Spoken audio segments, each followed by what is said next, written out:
हमारी लड़ाई आतंकवाद के खिलाफ है, मानवता के दुश्मनों के खिलाफ है।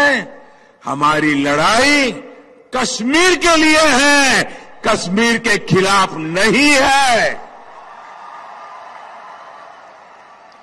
कश्मीरियों के खिलाफ नहीं है। पिछले दिनों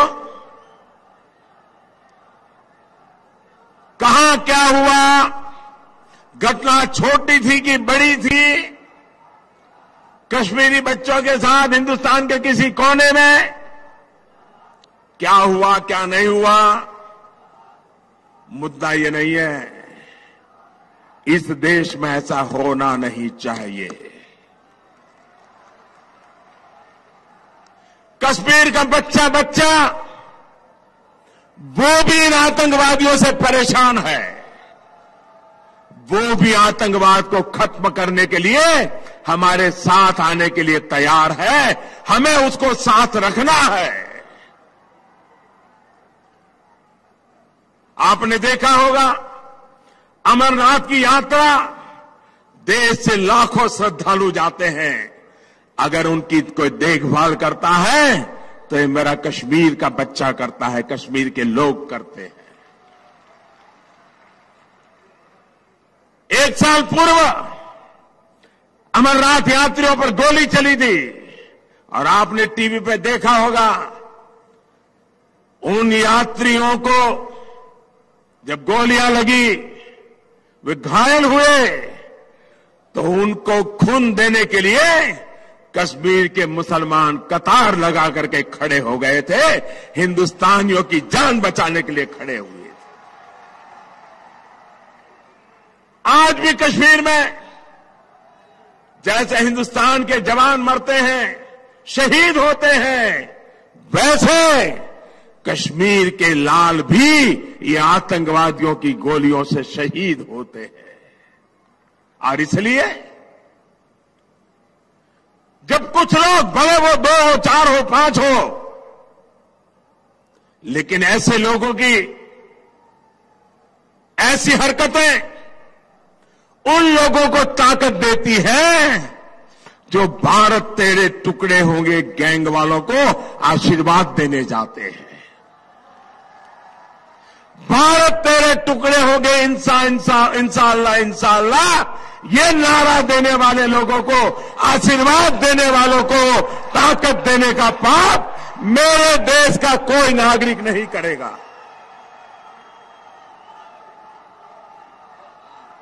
हिंदुस्तान के किसी भी कोने में मेरा कश्मीर का लाल, उसकी हिफाजत करना मेरे हिंदुस्तान के हर नागरिक का काम है। बताओ भाइयों, हाथ उठाकर आप ये जिम्मेवारी निभाओगे क्या?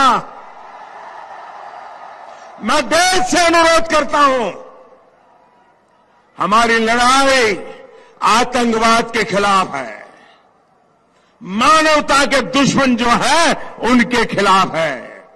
और मैं कश्मीर के मेरे भाइयों बहनों को भी विश्वास दिलाता हूं, 40 साल से आप भी आतंकवाद के भुक्तभोगी हो। 3 जिलों में कुछ मुट्ठी भर लोगों की पनाह से ये खेल चलता रहा है। चाहे जम्मू हो, लद्दाख हो, कश्मीर के और इलाके हो, वे आज भी शांति चाहते हैं। आप जानकर के हैरान हो जाओगे, कभी बहुत सी बातें मीडिया में सुनने को नहीं मिलती है।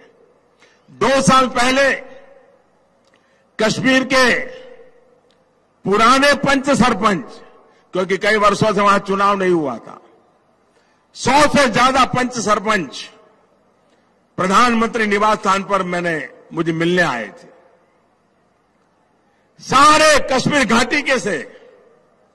तो मैंने उनसे कहा, आप आए हैं, मुझे खुशी है। उनकी मांग थी कि चुनाव करवाओ। वहां पंचायत के चुनाव नहीं हो रहे थे, अभी पंचायत के चुनाव हो गए। और आप जानकर के खुशी होंगे, 70-75% मतदान करके पंचायत के चुनाव में लोगों ने हिस्सेदारी की है।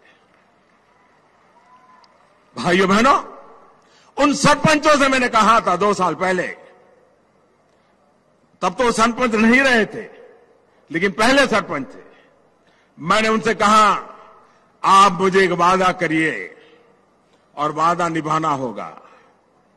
तो मेरे कश्मीर घाटी के इन भाइयों बहनों ने मुझे कहा कि मोदी जी आप कहिए हम अपना सर कटा देंगे लेकिन वादा नहीं तोड़ेंगे।